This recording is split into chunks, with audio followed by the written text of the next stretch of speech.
پیش کر رہے ہیں، اللہ تعالیٰ ایک ایک ساعت اور ایک ایک لمحہ قبول فرمائے۔ حضور علیہ السلام کا ذکر اہل ایمان کے لیے تسکین کا سبب ہے۔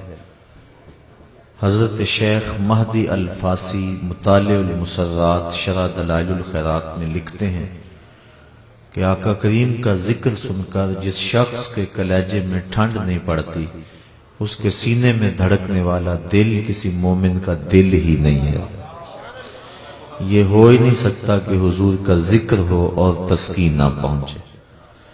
لوگ ہمیں پوچھتے ہیں کہ یہ میلاد کر رہے ہو، کہاں لکھا ہوا ہے؟ لکھے ہوئے کی کمی نہیں، ہمارے علماء دلائل کے انبار لگا دیتے ہیں، لیکن میں کہا کرتا ہوں کیا ذکر محبوب کے لیے بھی کسی دلیل کی ضرورت ہوتی ہے؟ کبھی ایسا ہوا ہے کہ بات پھولوں کی چھڑی ہو اور بلبل کہے لکھا کہاں ہے؟ کبھی سنا ہے کہ بات شمع کی چل رہی ہو اور پروانہ دلیلیں ڈھونڈ رہا ہو؟ اور یہ بھی کبھی نہیں ہوا کہ بات سرکار مدینہ کی ہو رہی ہو اور امتی کو کسی دلیل کی ضرورت ہے۔ محب کے لیے اس سے بڑا سرمایہ ہی کوئی نہیں کہ کوئی اس کے محبوب کا تذکرہ چھیڑ دے۔ اعد ذکر نعمان لنا فإن ذکرہ هو المسک ما کررتہ یتذوع۔ امام شافعی کہتے ہیں میرے محبوب کی باتیں چھیڑو، میرے ممدوح کا تذکرہ کرو، میرے محبوب کی باتیں ایسی کستوری ہے تم جوں جوں اسے چھیڑتے جاؤ گے خوشبو پھیلتی چلی جائے۔ تو یہ ذکر ایسا ہے، کوئی میں نئی بات آپ کو نہیں سنانے لگا، اور آپ سے مجھ سے قبل جو بھی آپ نے سنا کوئی بھی نئی بات نہیں تھی، آپ سنتے آئے ہیں، لیکن یہ چاشنی ہے ذکر رسول کی کہ ہر بار لطف نیا ہوتا ہے، کیفیت نہیں ہوتی ہے، اور یہ حضور کے ذکر کا نور ہے جو آپ کو سر شام سے اس وقت تک نصیب ہو رہا ہے۔ اور حضور کے آنے پر مسرتوں کا اظہار کرنا یہ ہمارے اوپر بہت ضروری ہے، کیونکہ اللہ نے اپنے محبوب کی صورت میں ہمارے اوپر بڑا کرم کیا۔ شیخ کہتے ہیں الانبیاء کلہم الی امم عطیۃ ونبینا لنا ہدیۃ والعطیۃ للمحتاجین والہدیۃ للمحبوبین۔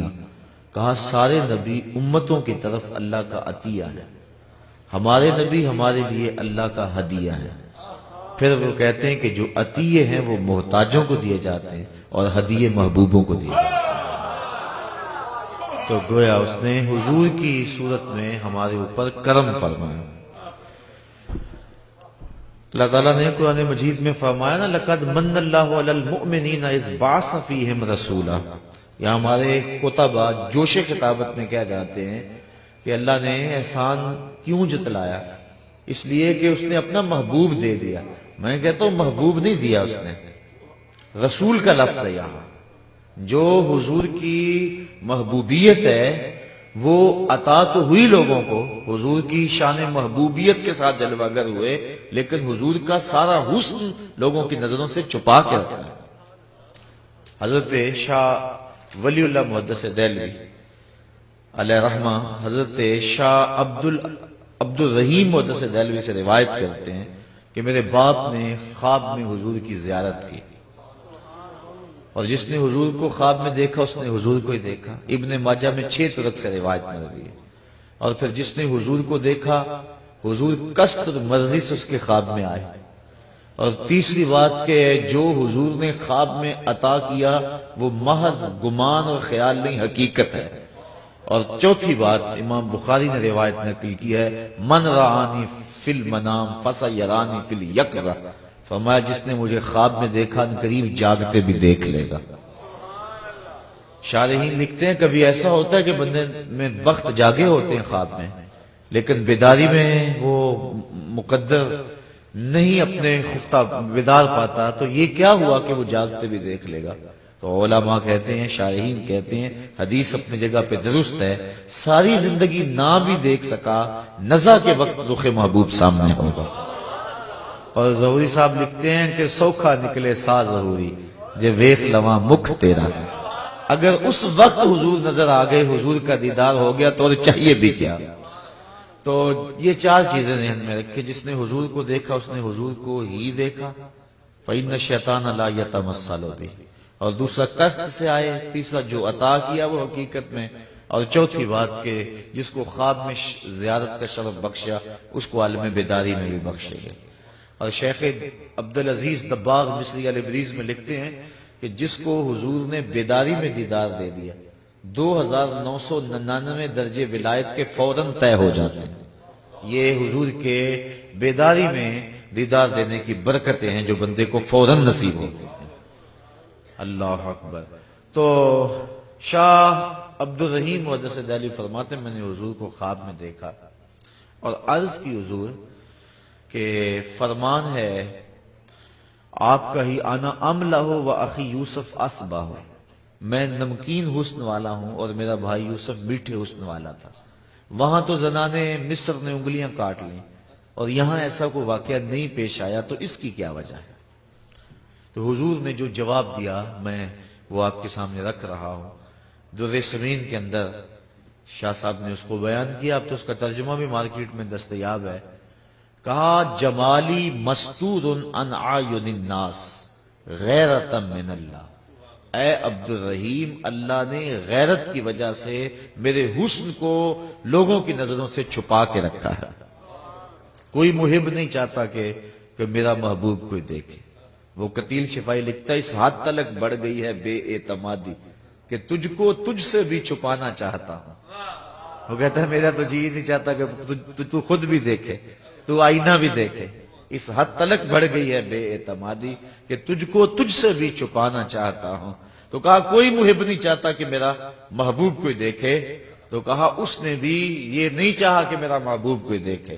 جمالی مستور عن اعین الناس غیرۃ من اللہ، اس نے اپنی غیرت کی وجہ سے میرے حسن و جمال پہ پردے ڈالے، اور 70,000 پردے بشریت کے صوفیہ فرماتے ہیں حضور کے جمال پہ تھے، لیکن اس کے باوجود بھی نہیں دیکھا جاتا۔ صرف آپ دیکھیں کہ 25 کے قریب سے ابھی ہیں جو حضور کا حلیہ بیان کرتے ہیں، 25-30 لگا لیں، اس سے زیادہ ان کی تعداد نہیں ہے، جبکہ صحابی ہوتا ہی وہ ہے جس نے حضور کے رخ نور کو دیکھا۔ لیکن وہ ایک دوسرے سے پوچھتے تھے بتاؤ حضور کیسے تھے؟ تم نے نہیں دیکھا؟ کہا کب دیکھا ہے؟ دیکھ کر بھی نہیں دیکھا۔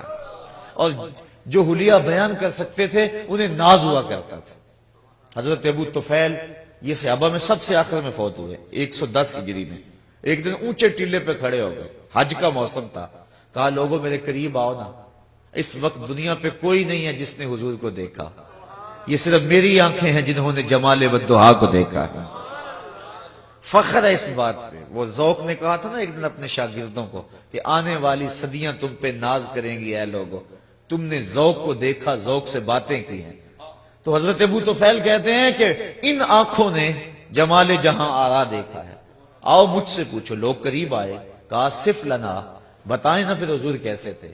تو انہوں نے 3 لفظوں میں کہانی سنائی۔ کان رسول اللہ صلی اللہ علیہ وسلم ابیضا مقصدا ملیحا، کہا ایک تو گوری رنگت کے تھے، دوسرا درمیانی قد و قامت تھی، اور تیسرا نمکین حسن تھا۔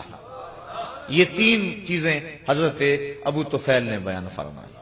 کان رسول اللہ ابیضا مقصدا ملیحا، اور مجھے ابیض سے بات یاد آئی، یہ دادا پوتے کا بڑا پیار ہوتا ہے، اور دادا اپنے پوتے کا کوئی عرفی نام رکھ لیتا ہے۔ حضرت عبد المطلب نے حضور کا ایک عرفی نام رکھا ہوا تھا اور وہ یہی تھا ابیض۔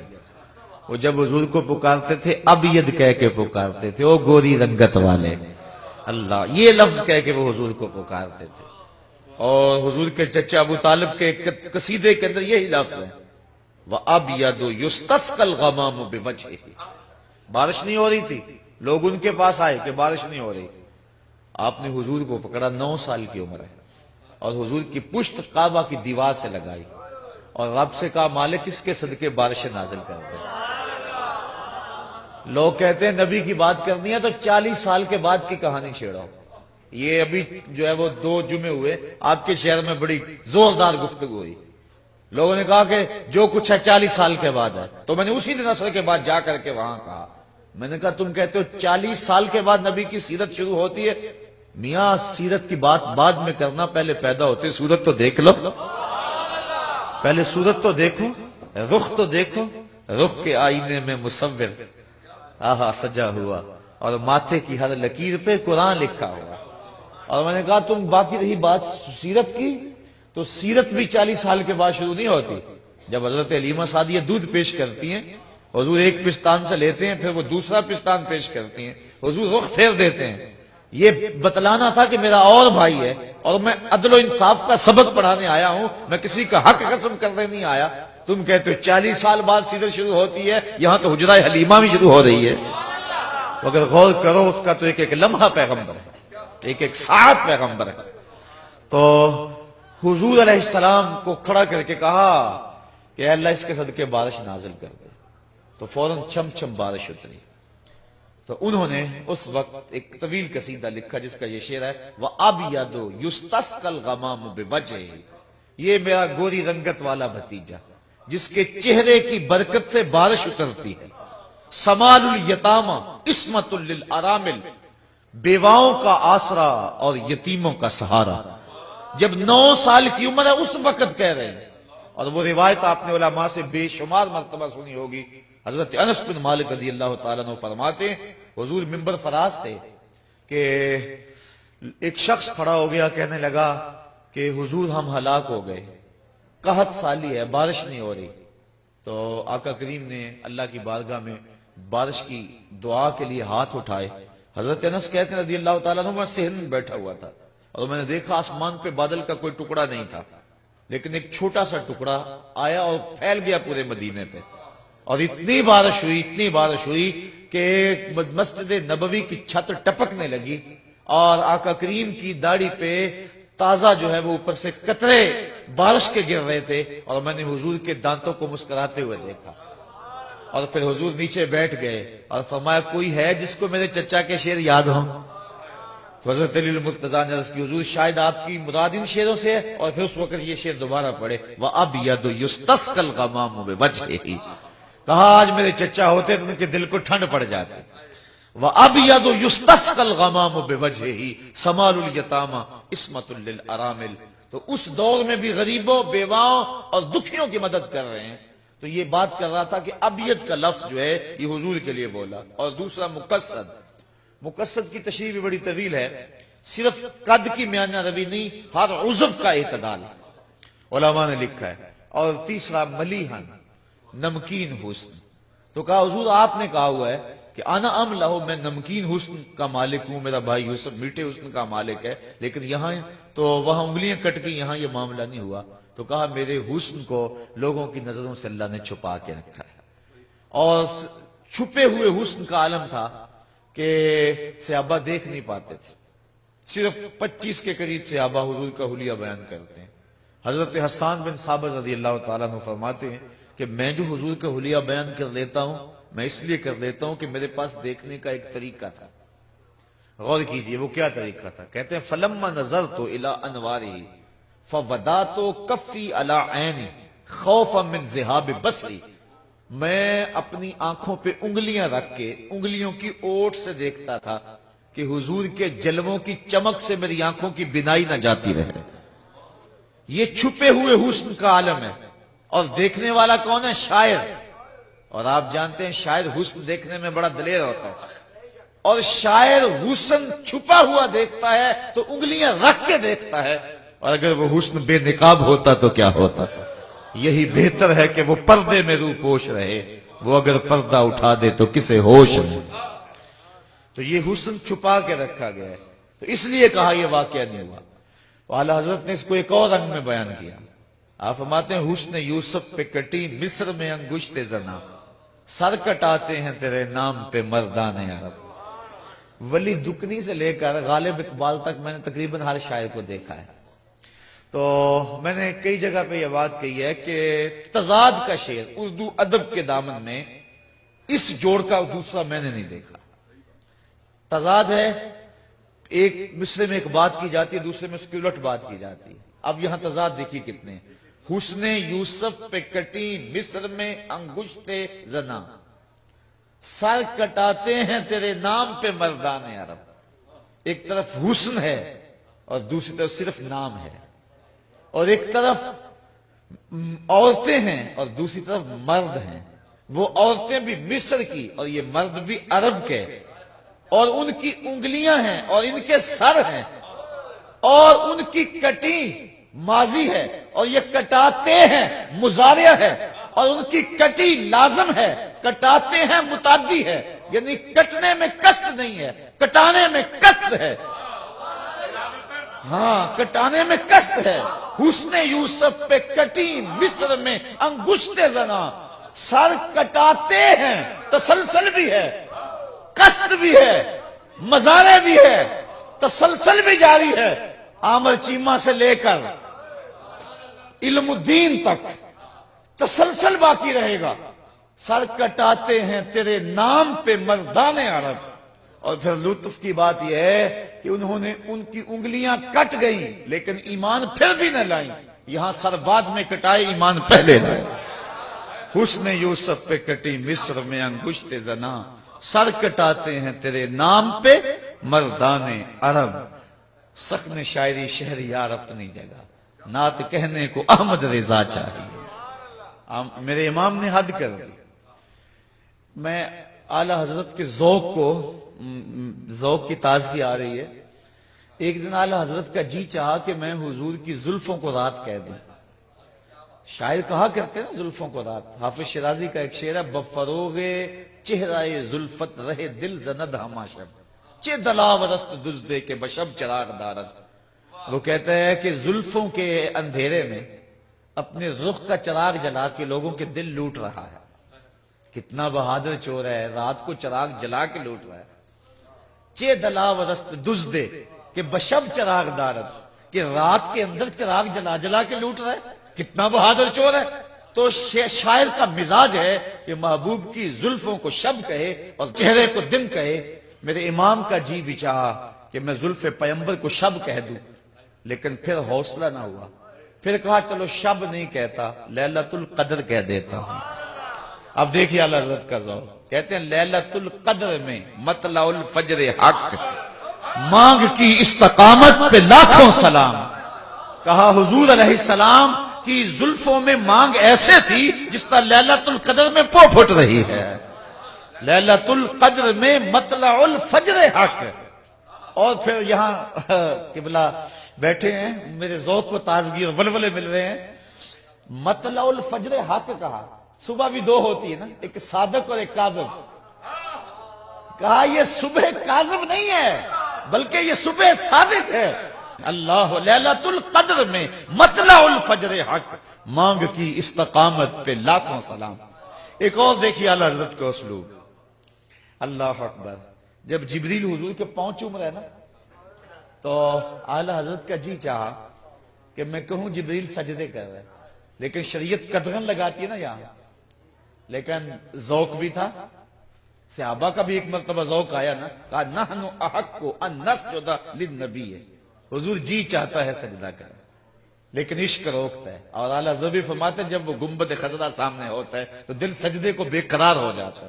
پھر کہتے ہیں روکیے سر کو روکیے. ہاں یہی امتحان ہے. تو یہ ایک تقاضا ہوتا ہے, بے تابی اور ٹپکتے ہیں سجدے پیشانیوں سے. اور اقبال بھی کہتا ہے کہ رشتہ آئین حق زنجیر پاس, پاس فرمانے جناب مصطفیٰ, ورنہ گردے تربتش گردید میں سجدہ برخاک او پاشید میں. اے فاطمہ جو کام تو نے کر کے دکھایا, میرا جی چاہتا تیری قبر کا طواف کرو. نبی کے گھر کی ہے عظمت, نبی سے سنتے ہیں. علی کے گھر کی ہے عزت, علی سے سنتے ہیں. وہ جس نے معزز کیا گھرانے کو, حسین پال کے جس نے دیا زمانے کو. کہ سجدہ برخاک او پاشید میں, اس ذوق اس وجدان کی کیفیت میں جب آپ آئے. لیکن شریعت کے احکام بھی تو ملحوظ تھے, تو اعلی حضرت کے ذوق نے پھر یاوری کی. یہ تو نہیں کہا کہ جبریل نے سجدہ کیا. اعلی حضرت فرماتے ہیں تاج روح القدس کے موتی جسے سجدہ کریں, تاج روح القدس کے موتی جسے سجدہ کریں. یعنی جبریل نے سجدہ نہیں کیا, بلکہ جبریل نے جو تاج پہنا ہوا تھا اس پہ جو موتیوں کی لڑیاں تھیں وہ سجدہ کر رہی ہیں. تو جب موتی سجدہ کر رہے ہیں تو تاج بھی تو کر ہی رہا ہے, جب تاج کر رہا ہے تو سر بھی تو کر ہی رہا ہے. لیکن یہاں سر کے سجدے کو نہیں کہا, ذوق بھی پورا کر لیا اور شریعت کی تلوار سے بھی بچ گئے. یہ ہے نعت خوانی. نعت کہنے کو احمد رضا چاہیے، تاج روح القدس کے موتی جسے سجدہ کریں، رکھتی ہیں کتنا وقار اللہ اکبر ایڑیاں. یہ محبوب علیہ السلام کی عظمتیں ہیں، یہ حضور کی رفعتیں ہیں. بات بہرحال بڑھتی چلی جائے گی. میں نے جو آیت آپ کے سامنے پڑھی، نعت کے دو اسلوب ہیں. یہ ہمارے دور کی ایک سہولت، یہ جو نعت خوانی کی طرف ہم لوگ آئے ہیں اور محافل نعت کا ایک مروجہ انداز پیدا ہوا ہے، تو اس کی ایک خاص وجہ ہے. چونکہ ممبر و محراب پر جب علماء نے اپنے مسلک پہ گفتگو کی تو کچھ لوگوں کو یہ بات کڑوی لگی. انہوں نے کہا کہ ہم اس انداز کے ساتھ مدح کا پہلو ہی سنیں اور رسول کے جو شاتمان ہیں ان کی جو مذمت ہے وہ نہیں ہم سن سکتے. اور یہ اس انداز کے ساتھ جو ہے وہ ایک ترتیب جو ہے وہ بنی، اور کہا کہ نہیں، اس میں اختلاف نہیں ہوتا ہے. جبکہ حضرت حسان بن ثابت رضی اللہ تعالی عنہ کی جتنی بھی شاعری ہے آپ پڑھیں، اس میں جو حضور کی مدح و ستائش ہے ڈائریکٹ وہ کم ہے اور دشمنان رسول کی مذمت زیادہ ہے. میں ایک مثال دینا چاہ رہا ہوں. نماز کے اندر 2 سجدے ہیں اور رکوع 1 ہے. صاحب نور الانوار ملا جیون علیہ رحمہ فرماتے ہیں کہ الامر لا تقتضی تکرار ولا یحتمل، جو امر ہے وہ تکرار کا تقاضا نہیں کرتا اور نہ اس کے اندر اس کا احتمال موجود ہے. میں ایک بات آپ کو کہوں تو ایک مرتبہ آپ کر دیں بات پوری ہو جائے گی. لیکن ورکعوا واسجدوا، رکوع کرو اور سجدہ کرو. رکوع ہم 1 کرتے ہیں، سجدے ہم 2 کرتے ہیں. امر ایک جیسا ہے. امر تو تکرار نہیں چاہتا تو سجدے 2 کیوں کرتے ہیں؟ یا تو پھر رکوع بھی 2 کریں یا سجدہ بھی 1 کریں. امر ایک جیسا ہے لیکن سجدے ہم 2 کرتے ہیں، رکوع ہم 1 کرتے ہیں. تو اس کی کیا وجہ ہے؟ تو اس کی وجہ انہوں نے بیان فرمائی. فرماتے ہیں وجہ یہ ہے کہ جب فرشتوں کو امر سجدہ ہوا تو 1 سجدے کا حکم تھا، چونکہ امر سے تکرار لازم نہیں آتا، 1 تکرار کا تقاضا نہیں امر کا. لیکن فرشتوں نے جب گردن جھکائی، سجدہ کیا، اس کے بعد جب سر اٹھایا تو دیکھا 1 اکڑا ہوا ہے. تو پہلا سجدہ انہوں نے امتثال امر کے لیے کیا، پہلا سجدہ رب کو منانے کے لیے کیا اور دوسرا سجدہ نبی کے دشمن کو جلانے کے لیے کر دیا. تو پہلا سجدہ بھی عبادت قرار پایا، دوسرا سجدہ بھی عبادت قرار پایا. اللہ اکبر.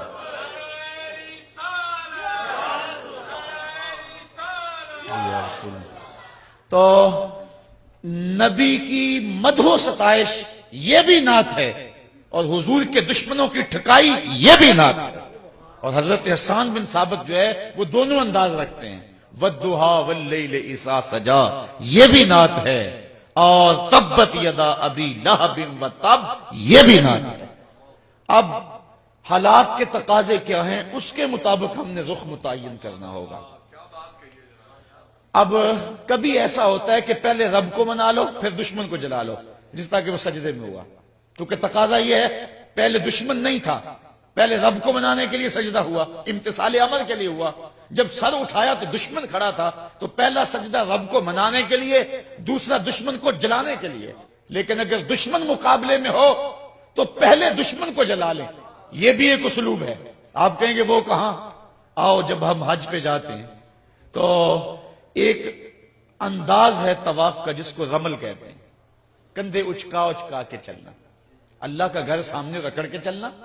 جب تاریخ ڈھونڈی تو بات سمجھ آئی کہ جب حضور آئے نا دوبارہ مکے میں تو قریش نے کہا لو یہ تو کمزور ہو گئے، ان کی تو جو ہے وہ ان کو راس نہیں آئی وہاں کی آب و ہوا. تو میرے آقا کریم نے فرمایا کہ پہلے چکر رمل کے لگاؤ نا، پہلے دشمنوں کو جلا لیں پھر رب کو منا لیں گے. تو پہلے رمل کے چکر جلانے کے لیے، پھر رمل کے بعد والے چکر رب کو منانے کے لیے. تو کبھی پہلے رب کو منائیں پھر دشمن کو جلائیں، اور کبھی پہلے دشمن کو جلائیں پھر رب کو منائیں. اگر یہ ترتیب ہو پھر بھی عبادت، اگر یہ ترتیب ہو پھر بھی عبادت. اس وقت جو حالات ہیں دنیا کے معروضی حالات بنے ہوئے ہیں، اس وقت ہمیں کس چیز کی ضرورت ہے یہ مجھے اور آپ کو دیکھنا ہوگا. ہمارے اندر بھی شاتمان رسول موجود ہیں اور دنیا کے اوپر حضور کی توہین اور حضور کی گستاخی کرنے والے بڑی تیزی کے ساتھ پنپ رہے ہیں، اور 6 صدیوں سے یہ جو تحریک جاری ہے اب پورے عروج پہ ہے، اور یہ کوشش کی جا رہی ہے کہ کسی طرح جو ہے وہ مسلمانوں کے دل سے عظمت رسول کے چراغ کو بجھایا جائے۔ لیکن یہ بات ذہن میں رکھیں، پہلی بات یہ ہے کہ حضور کے سر پہ وارفانہ لکا ذکرک کا جو تاج خدا نے رکھا ہے کوئی اسے چھین نہیں سکتا۔ چاند کی طرف منہ کر کے تھوکنے سے اس کی نوری کرنوں کو میلا نہیں کیا جا سکتا، یہ تھوکنے والے کا اپنا منہ گندا ہوگا۔ اور دوسری بات، اگر یہ مغرب کے لوگ اپنے مذہب کی کتابیں ہی پڑھ لیتے تو کبھی یہ جسارت نہ کرتے۔ انجیل برنباس کے اندر آج بھی لفظ موجود ہیں۔ حضرت عیسیٰ علیہ السلام اپنی قوم کو جب کہہ رہے ہیں، لوگوں میں جا رہا ہوں، میرے بعد وہی آئے گا، چلو نام بھی بتا دیتا ہوں، اس کا نام احمد ہوگا۔ ایک حواری اٹھ کے کہتا ہے، حضرت جس کے قصیدے آپ پڑھ رہے ہیں کیا وہ آپ سے بھی افضل ہوگا؟ ہر امتی کا مزاج ہوتا ہے کہ میرے نبی سے افضل کون ہے، یہ ہر مرید نہیں سوچتا کہ میرے پیر سے افضل کون ہو سکتا ہے۔ حقیقت ہو یا نہ ہو، انداز نظر یہی ہے۔ تو ہر امتی سوچتا ہے میرے نبی سے افضل کون، تو جب اپنے نبی کی زبان سے کسی کے قصیدے سنے تو کہا حضرت وہ آپ سے بھی افضل ہوگا؟ تو حضرت عیسیٰ علیہ السلام کا جواب سنیے، ٹھنڈ پڑ جائے گی۔ حضرت عیسیٰ علیہ السلام نے کہا افضل ہونے کی بات پوچھتے ہو، وہ تو اتنی عظمتوں کا حامل ہے، اگر اس کے نالین کے تسمے کھولنے کی سعادت ابن مریم کو مل جائے تو یہ بھی مقدر کی بات ہے، وہ اتنا اونچا اور رفیع المرتبت ہوگا۔ اللہ اکبر۔ اور مولا جامی بولتے ہیں، ادیم طائف نالین پاکن شراکز رشتہ جاں ہائے ماں کن۔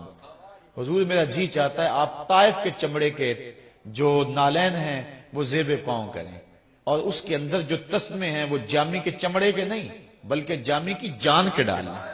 شراکز رشتہ جاں ہائے ماں کن، میرے چمڑے کے تسمے نہیں بلکہ میری جان کے تسمے ڈالنے۔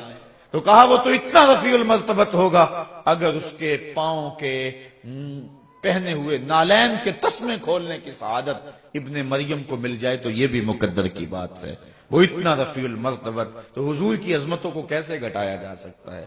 اب حضور علیہ السلام کی ناموس ہمیں بلا رہی ہے، اور ہم نے اپنے انداز کے اندر اور اپنی زندگی کے جو ہے وہ چال چلن کے اندر حضور علیہ السلام کی آبرو کے ساتھ عہد و پیمان کرنا ہے، اور اپنی زندگی کے ایک ایک لمحے کو حضور کی ناموس پہ وارنے کا عزم کرنا ہے۔ تو ہم نے کس انداز کے ساتھ آگے بڑھنا ہے؟ یہ دشمنان رسول اور شاتمان رسول، ان کا علاج یہ ہے کہ غلبہ اسلام کا خواب شرمندہ تعبیر ہو، اور وہ ہم صبح سے لے کر شام تک اور شام سے لے کر صبح تک ہم دیکھیں کہ ہم دین کے لیے کتنا وقت دے رہے ہیں۔ اگر ہمارے شب و روز دین کے فروغ اور تگ و تاز کے لیے لگے ہوئے ہیں تو ہمیں مبارک ہو، لیکن اگر ہم اپنی زندگی کے ان حسین لمحات کو دنیا میں کھپا دیا ہے اور اس عظیم مقصد کے لیے ہم نے اپنی زندگی کے ان حسین لمحوں کو نہیں لگایا، تو پھر ہم سوچیں کیا ہم حضور علیہ السلام کے ساتھ جو وفا کا انداز ہے اس کو نبھا رہے ہیں یا کہ اس کو نہیں نبھا رہے۔